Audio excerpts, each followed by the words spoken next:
So this lesson covers trigonometric integrals, which, as we're going to see, involves integrands that have combinations of powers of sine and cosine.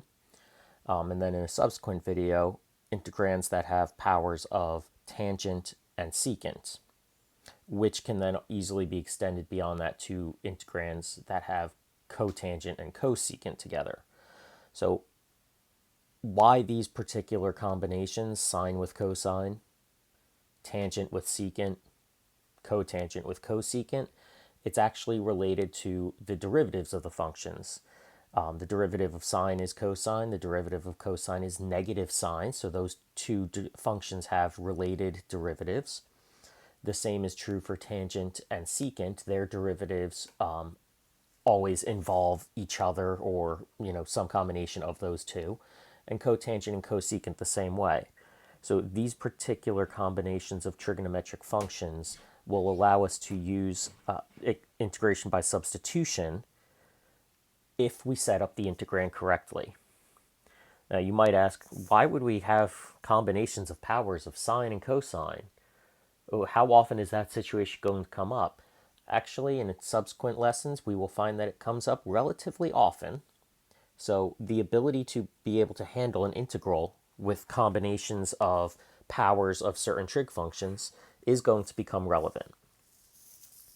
So we're going to start with first our integrands that have some power of sine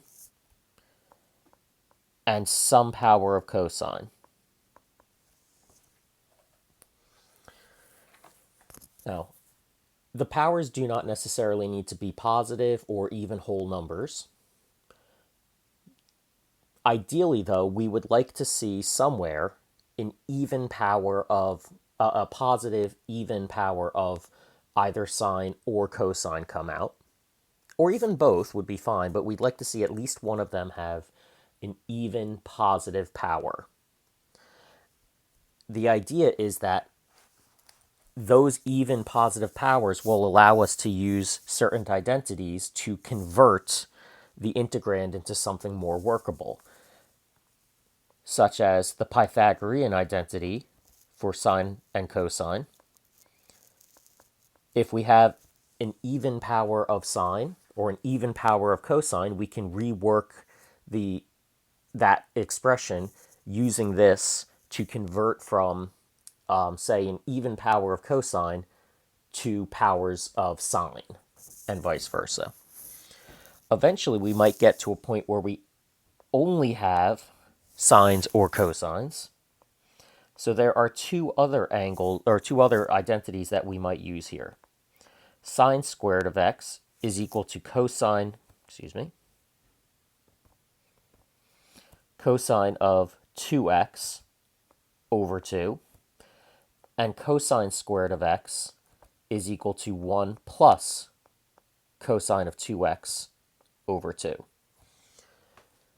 The idea here being that if we do have simply an even power of sine with no cosines attached to it, or an even power of cosine with no sines attached to it, we can still use these, and they result in dropping a power of cosine or a power of sine down to just cosine to the first, with the 2x on the inside, but a linear function on the inside is very easy to deal with in terms of integration.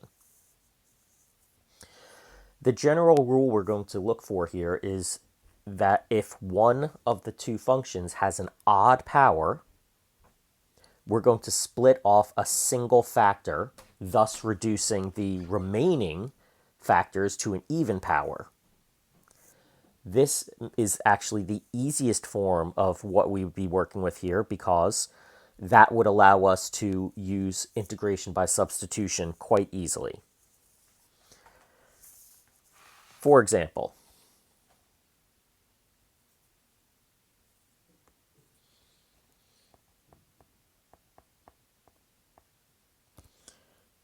let's take the integral of sine cubed x times cosine to the fourth x dx.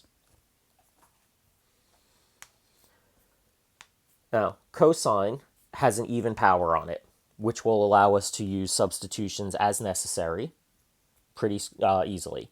Sine, however, has an odd power on it, and that would interfere with our ability to use these other identities. But it also affords us a really nice option here where we can split off a single factor of sine, thus leaving us with an even power over here. And then we're going to keep that one single extra factor of sine over here with the dx. That will allow us, in using integration by substitution, if we choose our u to be cosine of x, that means we would have a factor of sine of x attached to the dx, and we would be ready to go with integration by substitution. Of course, in order for that to work, the entire rest of the integrand would have to be in terms of cosine for it to work properly. If we just try to use u equals cosine of x right now, we would end up with u to the fourth, and then we'd have our times sine of x dx get absorbed into a du, but then we'd still have a factor of sine squared of x out there. If we could convert the sine squared of x into powers of cosine, then we wouldn't have that issue.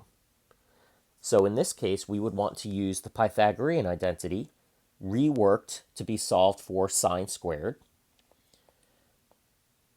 so that sine squared of x would be equal to 1 minus cosine squared of x times the existing cosine to the fourth of x times our single factor of sine x dx. We can clean up the cosine portion of it a little bit by distributing the cosine to the fourth to give us cosine to the fourth of x minus cosine to the sixth of x, and then times our sine of x dx. And at this point, we can do our substitution. We can now allow u to be cosine of x, so that du is going to be equal to negative sine of x dx, and moving the negative to the other side, we have negative du is equal to sine of x dx. And this is all we need to do our substitution.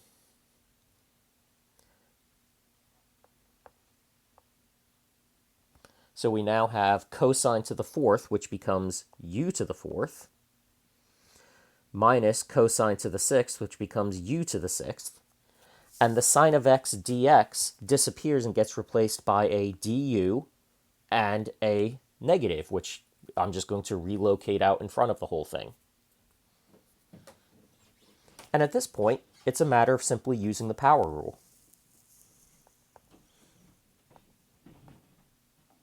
The antiderivative of u to the fourth would be u to the fifth over 5, minus the antiderivative of u to the sixth, which is u to the seventh over 7, and of course our trusty little plus c. To end up with, we can distribute the negative sign, and we can resubstitute the cosine in for u.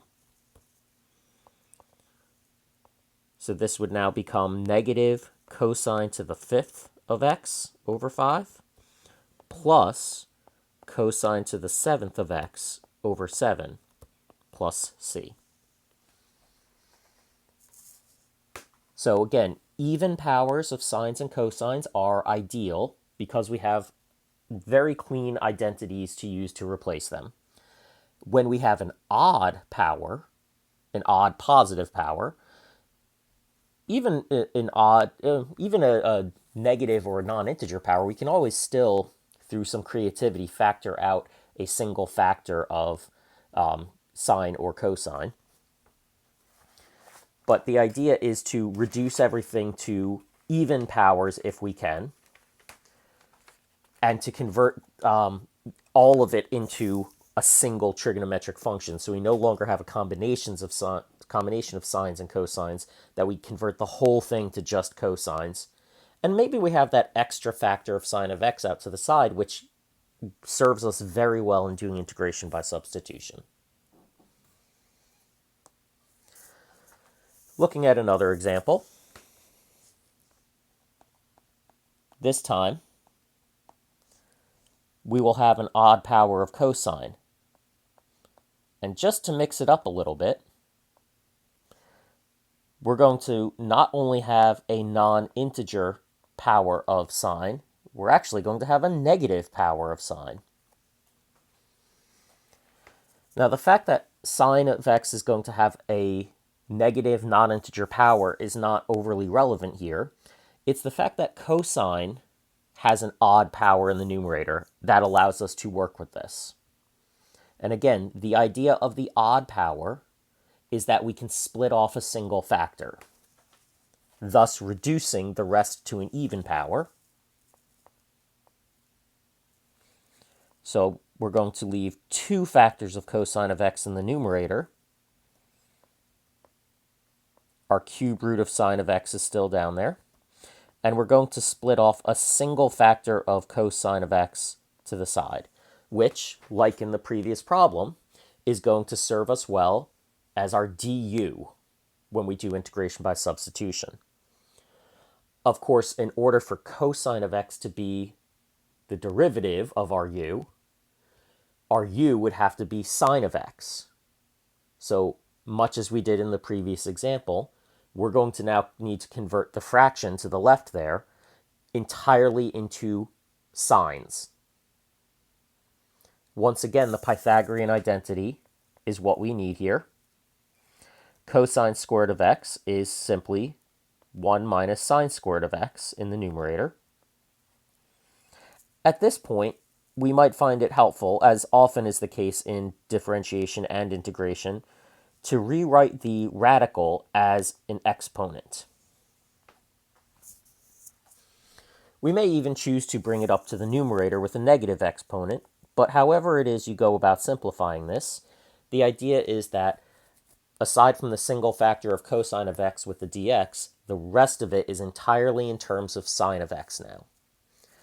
We can distribute the denominator and use properties of exponents to simplify it. We would have 1 over sine of x to the 1/3 minus sine squared of x over sine of x to the 1/3. And all of that times our cosine of x dx.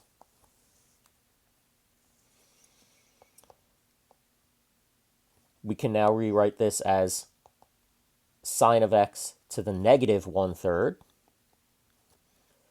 And through subtracting the exponents, 2 minus 1/3, we have sine of x to the 5/3. And again, all of this times the cosine of x dx.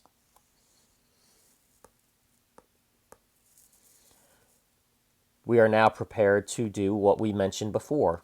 Let u equal sine of x so that du is equal to cosine of x dx.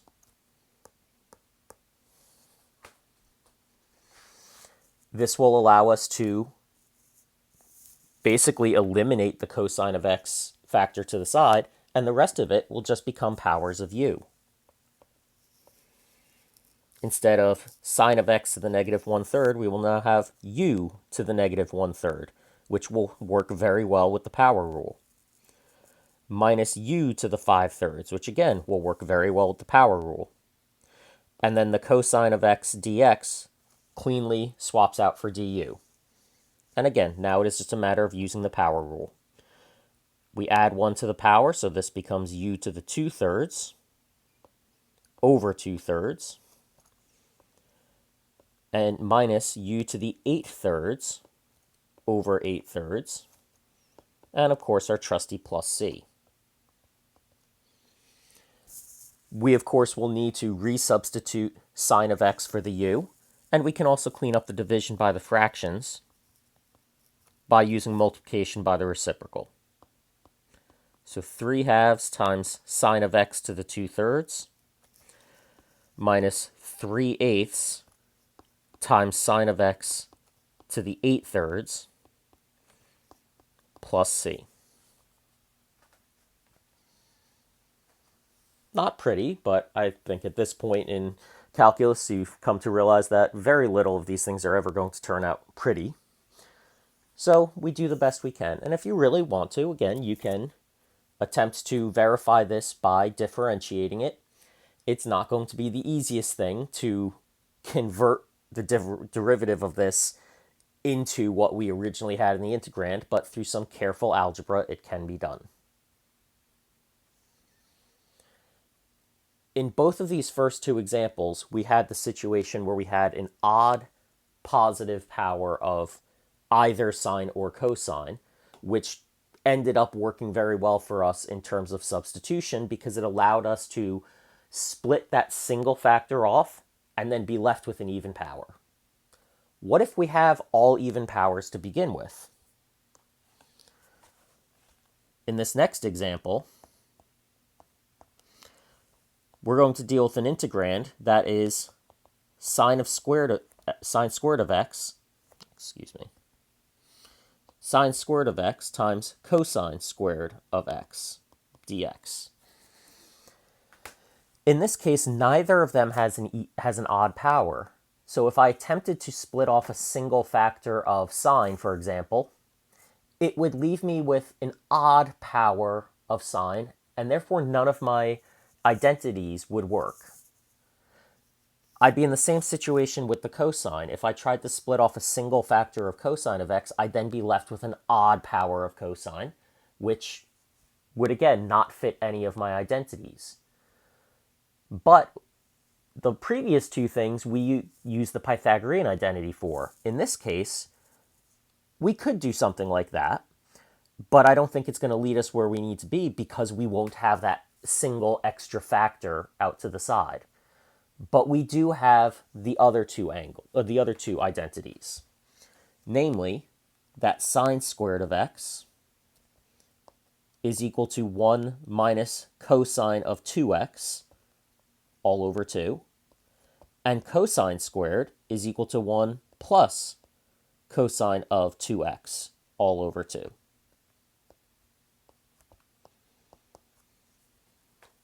These identities drop the squared power, the power of 2 on the sine of x, down to a power of 1 on cosine.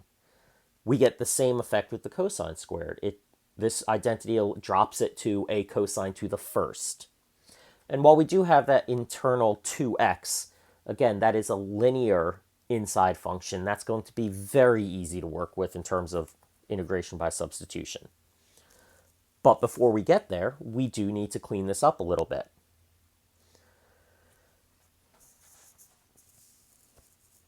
If we notice,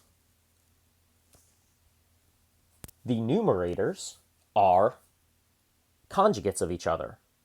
So multiplying the numerators together will produce a difference of squares, giving us 1 minus cosine squared of 2x. And the denominator, 2 times 2 is 4. Now you might say, wait a minute, I thought the whole idea was to get down to a cosine to the first. Now we have cosine to the second again. Well, while this is true, we're still better off than we were at the beginning. At the beginning, we had sine squared and cosine squared. Now we have cosine squared again, but there's no sine squared. So we're in better shape than we were before. What we can do here is use that identity again to rewrite this cosine squared. At this point, we might find it helpful to bring that denominator 4 out in front as a 1/4, because this is going to get a little bit messy otherwise. Because the cosine squared of 2x is now going to have to be 1 plus cosine of 2 times what the cosine squared was of. When it was cosine squared of just x, in the identity, we end up sticking a 2 in front of it. So now that it's cosine squared of 2x, we end up sticking a 2 in front of a 2x, thus giving us a cosine of 4x.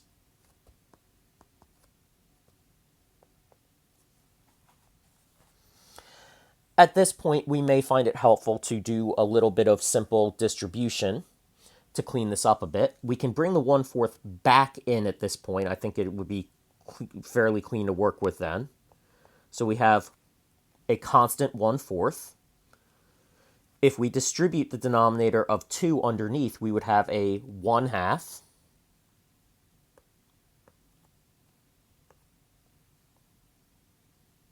And when we distribute the 1/4 in, that will give us a 1/8.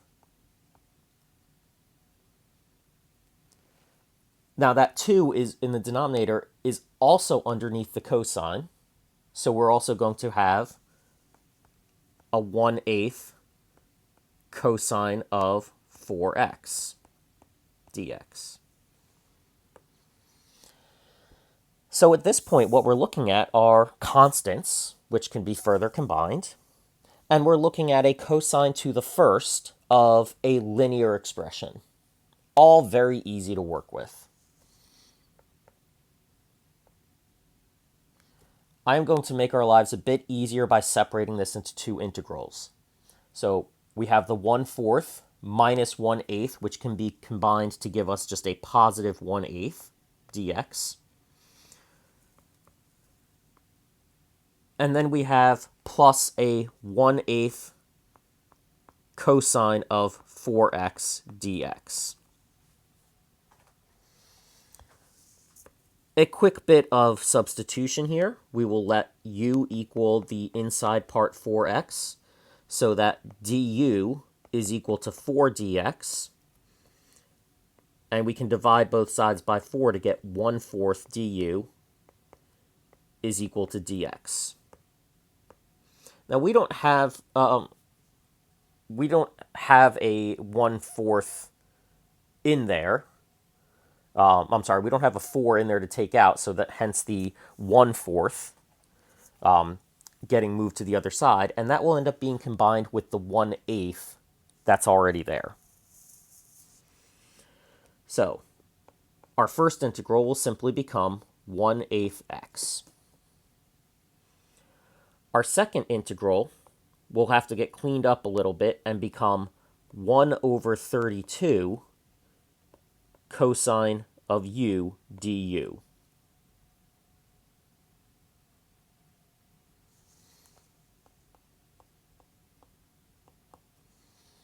The antiderivative of cosine is simply sine. The 1/32 is simply a coefficient. So 1/32 times sine of u. And one last step to resubstitute our 4x in for u. We have 1/8 x plus 1/32 sine of 4x plus c. Again, not overly pretty, not terribly intuitive either, the answer, but if you really wanted to, you could go through some not obvious algebra to differentiate our answer and reproduce the original integrand. At some point, we're going to have to just trust the process and be very careful with our algebra and our arithmetic, keeping track of our powers, our negative signs, and whatnot. So we are eventually going to have to be very careful about that. Actually, I just realized I messed one up. But rather than go back and record this video, I did realize that I messed up one sign. This negative has to distribute to the cosine term as well. So this should be minus 1/8. This should be minus the integral of 1/8 cosine of 4x. Happens to the best of us. 1/8 x minus 1/32 sine of 4x plus c.